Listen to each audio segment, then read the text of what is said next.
to leave the Love's truck stop. Thursday, March 2nd.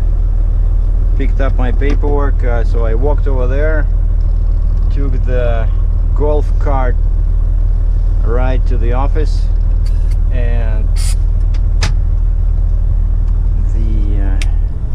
my package was there, so I programmed my tablet, LG.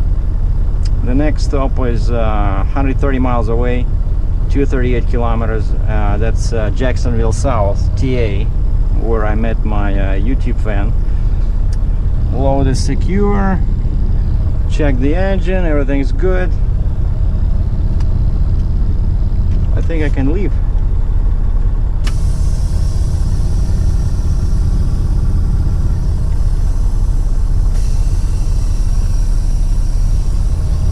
If I can get out of here.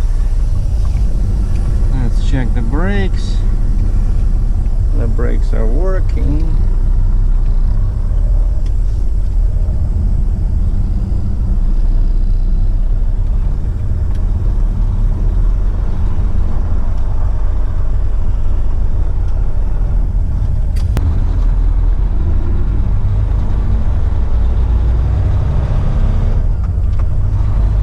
And we made it.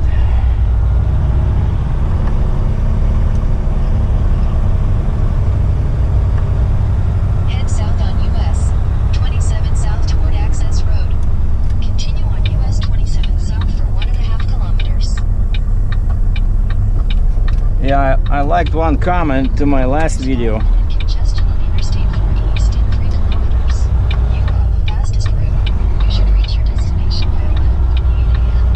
Yeah, one viewer said this I-4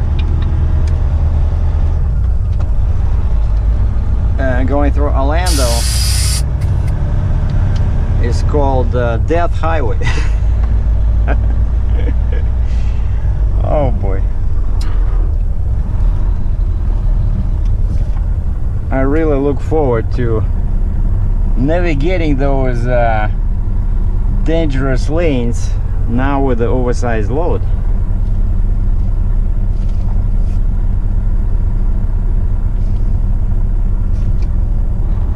Yeah, this guy, that's called eternal right. You see this? Even FedEx drivers are not immune to that.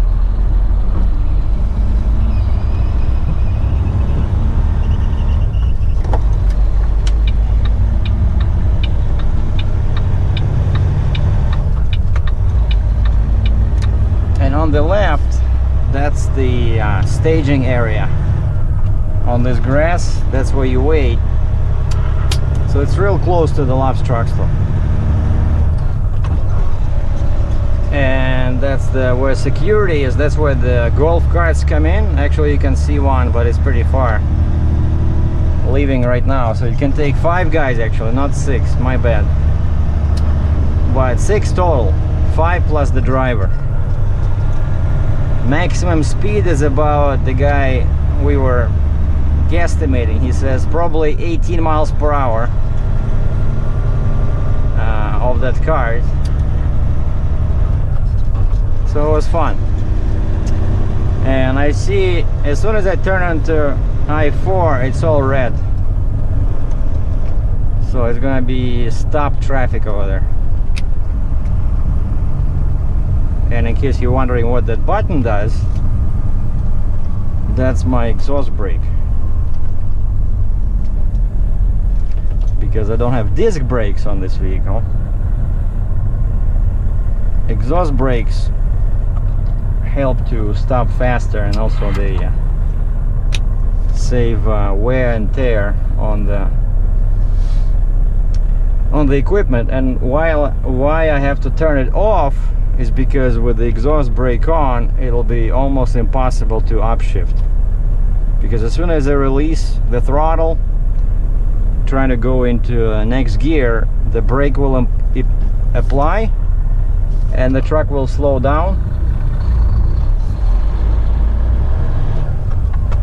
And sometimes I forget to turn it off at the stoplight, and it's very irritating when you're trying to pick up speed, especially with a heavy load, and then the Jake brake. Brrr.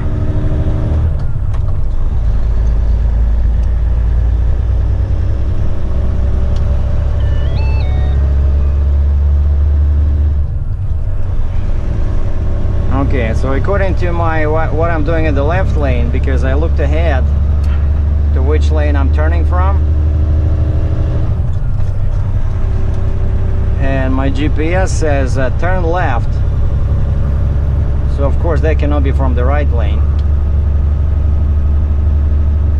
And since the traffic here is crazy, that's what I did. Orlando East. Yeah, that's what I need. Use the left 2 lanes to turn left onto the I-4 East ramp to Orlando.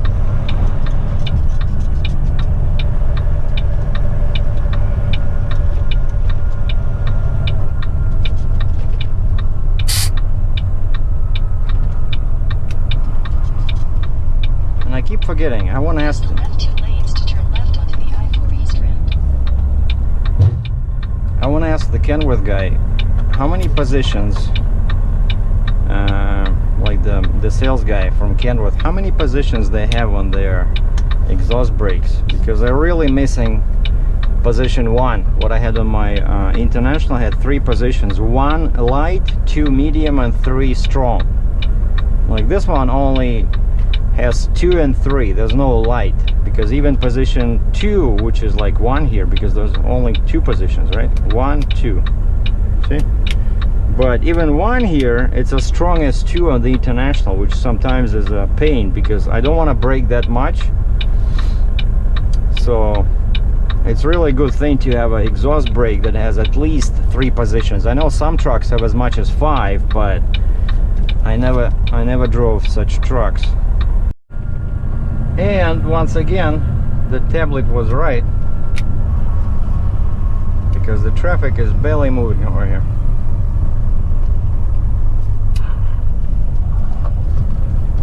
Continue on I-4 East for 31 kilometers. Continue. I cannot continue.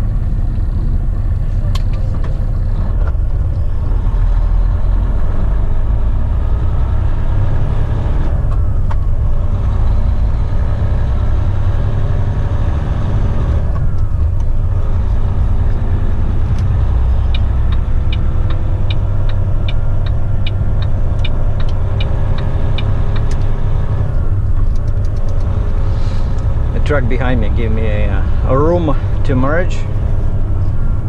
Those are the good guys. The rest, four-wheelers, no comment. But for sure, as soon as I reach the construction zone, I'm going into that lane. You will not find me here, because they're gonna be 3 lanes with no shoulder and concrete barriers, and the road goes like this. And I'm about 75 feet long, so I cannot do that magic trick without shifting the truck inside the lane, and so I need the room.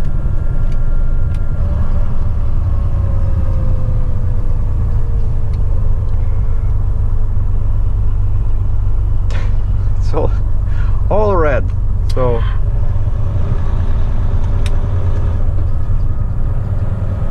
gonna be a very long ride through Orlando. But the good news is that I don't have to drive 10 hours. Actually, I can't,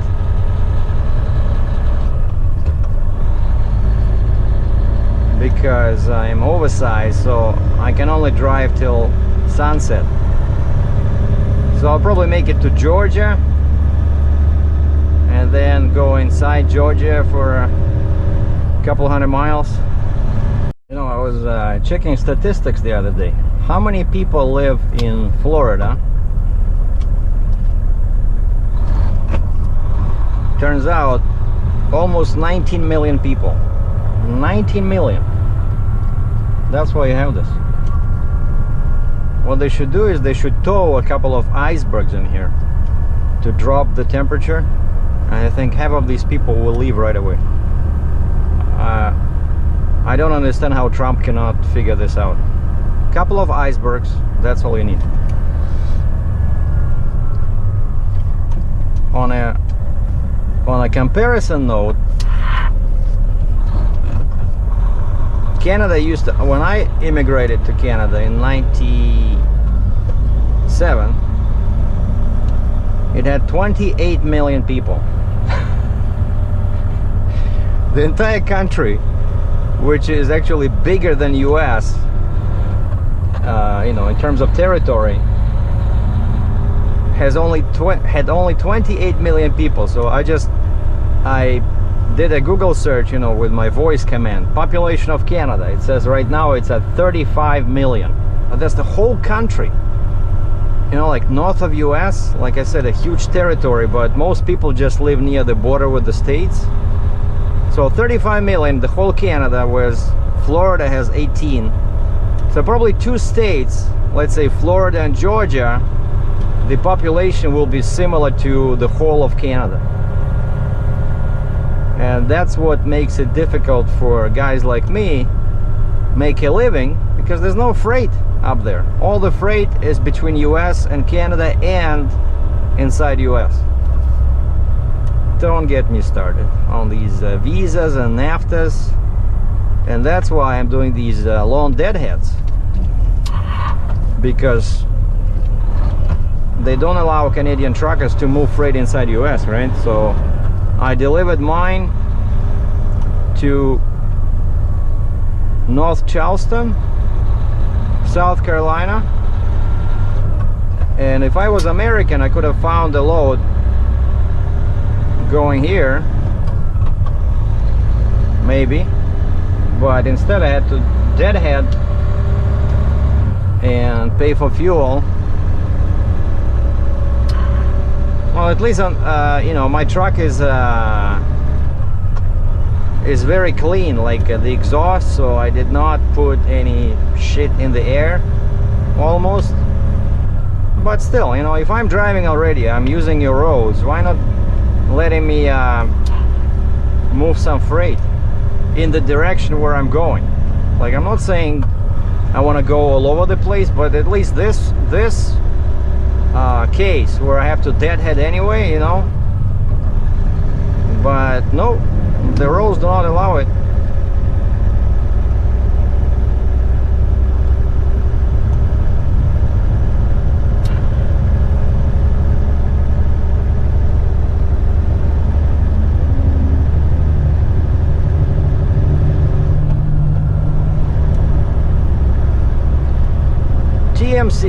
TMC, aluminum flatbed, tandem long spread. TMC, Des Moines, Iowa. Hello. That's how Captain Sergei started. But my first trailer, open trailer, was a 48-foot flatbed, a company trailer. I love that trailer. It was so easy to pull, and also colloquially, these trailers are known as skateboards. So when two truckers are talking, a guy might say, "So what are you pulling?" "Oh, a skateboard." "Oh, okay, 10-4.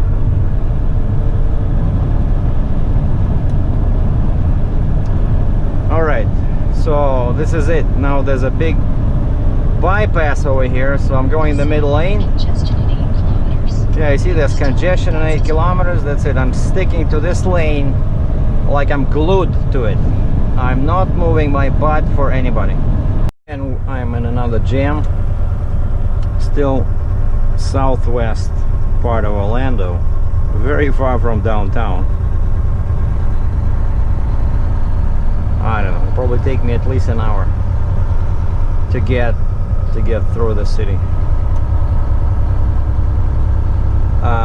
And I just remembered this morning I see a guy passing in front of me, some white truck with a 4-axle trailer, drop side rail, similar to what I have at home, and his flip axle was up on the trailer.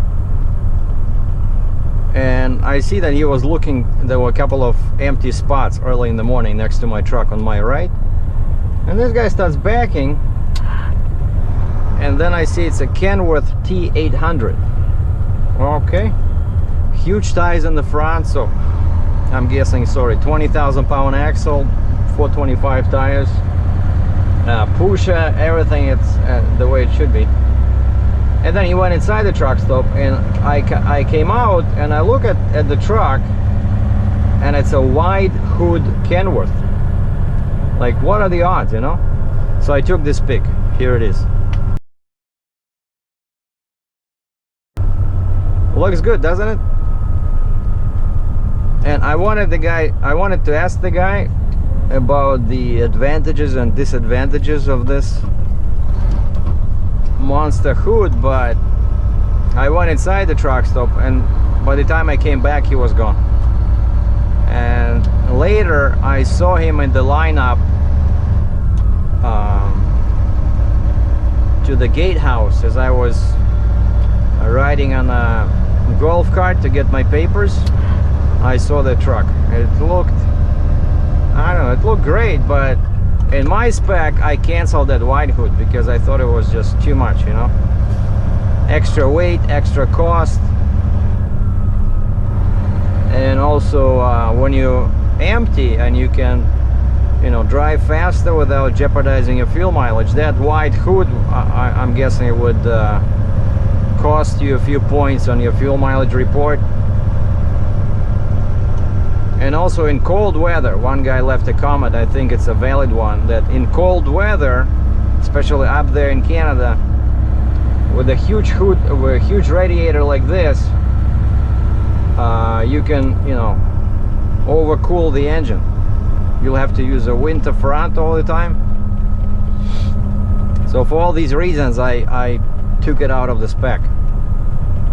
But it was amazing to see that truck so close, you know, in person, parked right next to me. Here's that picture again.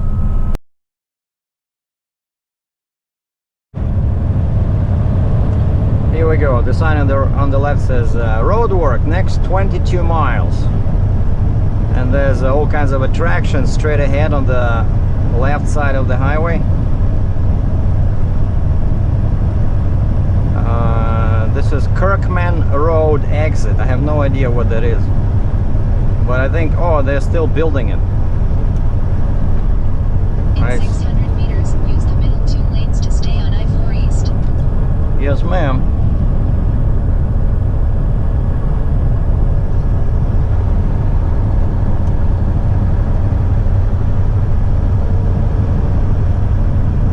Use the middle 2 lanes to stay on I-4 East. Okay.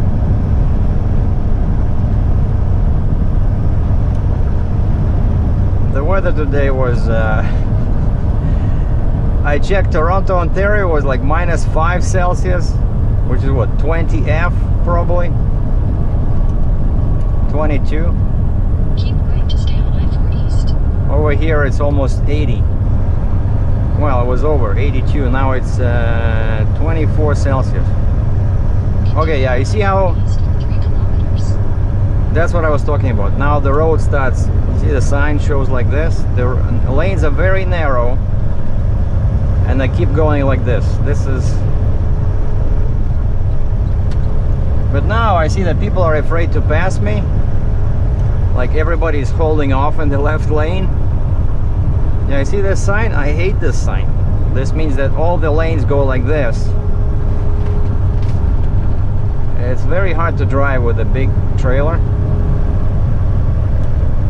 So this is the area, the death area I was referring to in the previous video.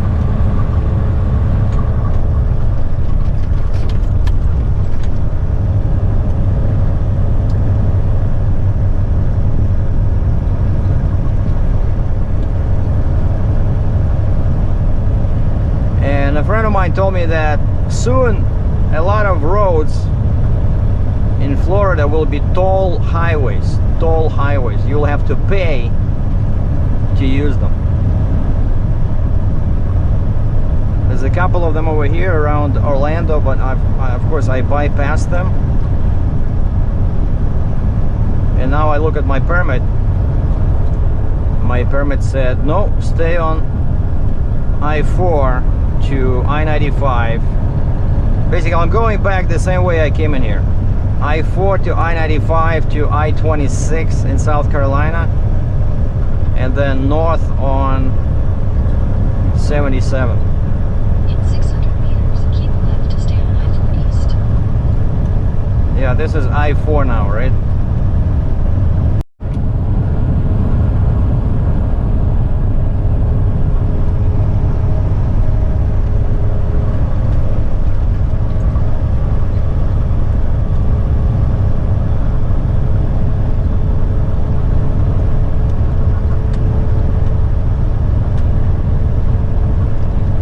Looking US flag on the left. Oh, so the wind is blowing in the favorable direction. I think it's slightly at an angle from the back. So it's probably coming from the west.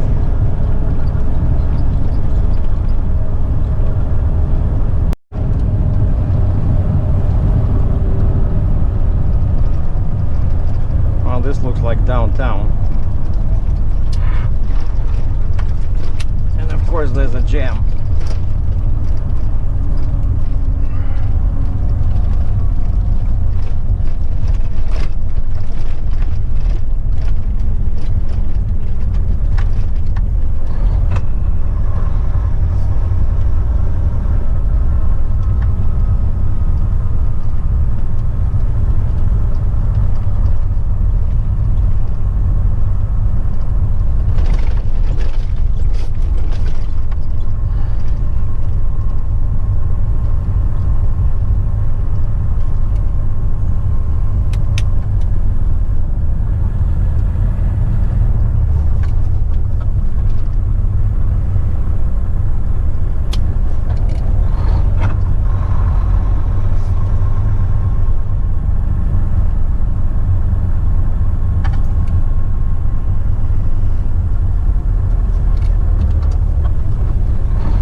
This is a situation where automatic transmission would be really helpful.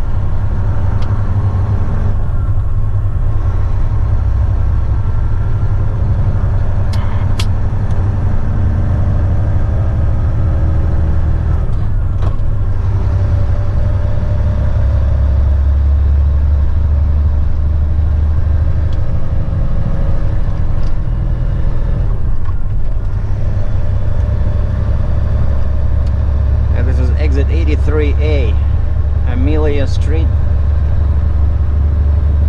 It does look like a financial district. I see some bank building over there, SunTrust.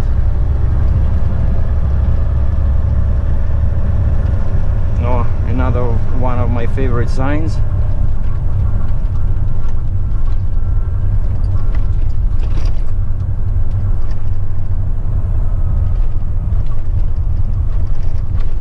And so much for the downtown Orlando.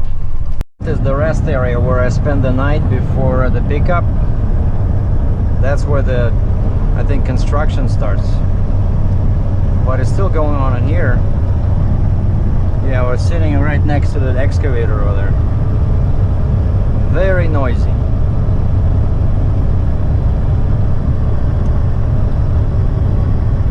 Now I got just over 100 miles to Jacksonville South. I'm still on I-4.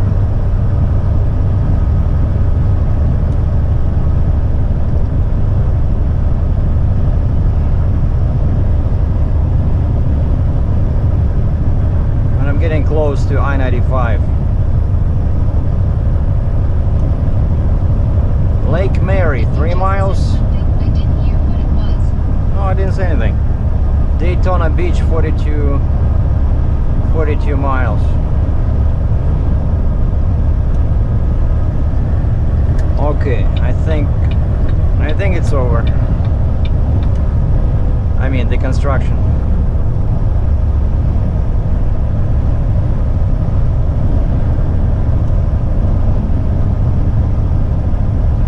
But if I see another orange sign, that's it.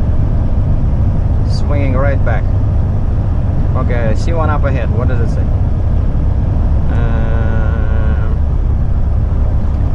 my favorite one. And road work. Yes! Thank you, Florida, for putting up the right signs. And look at this. Whole bunch of trucks, just guys are sleeping on the side. Probably was very busy during the night.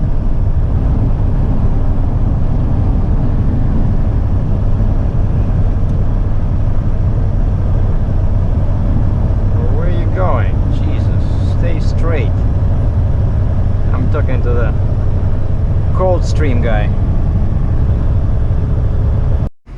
Yeah, I made it to back to Richmond Hill, Georgia. Now check out this guy. Diamond Transportation System is backing in front of me. W900 pulling a Eager Beaver 35-ton double drop. And he has an army vehicle, 4-axle vehicle, and it looks like it's been in an accident. It's all screwed up. Maybe it took like a shot out of a howitzer or something.